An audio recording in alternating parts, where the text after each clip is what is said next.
Let's start with you, Michael. Inspirations for your character. Anything in particular?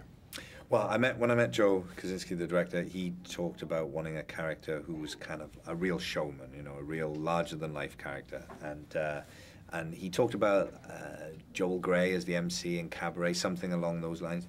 And then I thought about it in terms of a character who kind of reinvents himself constantly, who's like a chameleon, who sheds a skin and becomes someone else and plays with identity, and also is kind of like a, you know, as a computer program, he's like a search engine. He assimilates information, and then it comes out as sort of pop cultural references. And so I kind of got led to thinking about Bowie, someone who's always invented himself and created these characters like Ziggy and Aladdin Sane and the Thin White Duke and all that. So he seemed like a good reference point for it. So I kind of played with that idea a little bit. Well, let's talk about creating a siren-like character and all the tools that you had to work with to come up with this very unique female character. Yeah, a lot. I mean, a lot was very given to me. I mean, Joe had already envisioned this character from the get-go, from the minute I walked in, and you know, so we just kind of collaborated on the foundation he already created. And once the suit was built, because that was so much about her, and I mean, such a key part of who she was this vision, you know, and once I was in that, it was very easy for me to figure out what this character was, you know. But it was Joe's vision from the beginning, and he had a very specific idea of what this character would look like and what she would represent, and yeah.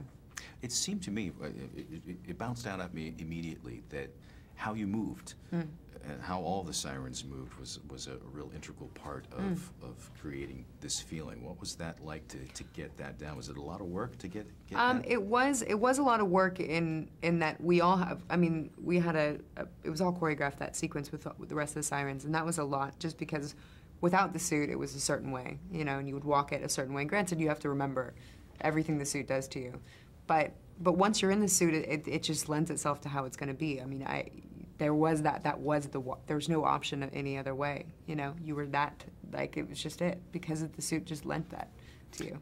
You know, the title of the film is Tron Legacy. The legacy's been there for decades. So what was the reaction on your part when you knew you were going to be a part of this? Tron, and I sometimes hate admitting this, I feel like I'm going to be so judged, but I actually never saw the original. I was born the year it came out, and my parents never brought it up to me. I never knew it existed until the day I went out for this film.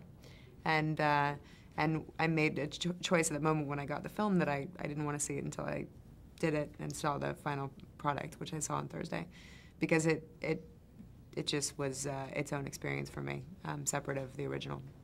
Michael, I mean, it's definitely a part of our generation. I can remember seeing it, and so what was it like to be a part of something that I'm sure you have memories of the original? Yeah, well, I mean, the original film kind of was a huge formative experience for me. I was 12. I was the perfect age, ready to be kind of transported to another world. And I remember walking out of the cinema and just, you know, everything was different. You know, when you watch those films that you walk out of the cinema and you still are kind of half in the world that you've just been in, and yet you're in your real world as well, and it blends, and that somehow kind of influenced me wanting to be a part of cinema, wanting to be able to be in films that could do that for people, you know. And so when I knew that Disney were interested in me being in this film, I just, you know, I jumped at the chance. I couldn't wait. It was such an honor and a privilege to be a part of that world. I still find, even now, sitting here and seeing the Tron poster and seeing the Tron, you know, emblem on call sheets and things like that, it just makes me go crazy. And to work with Jeff, you know, who's a real hero of mine, and just to be around him, and it was just an extraordinary experience.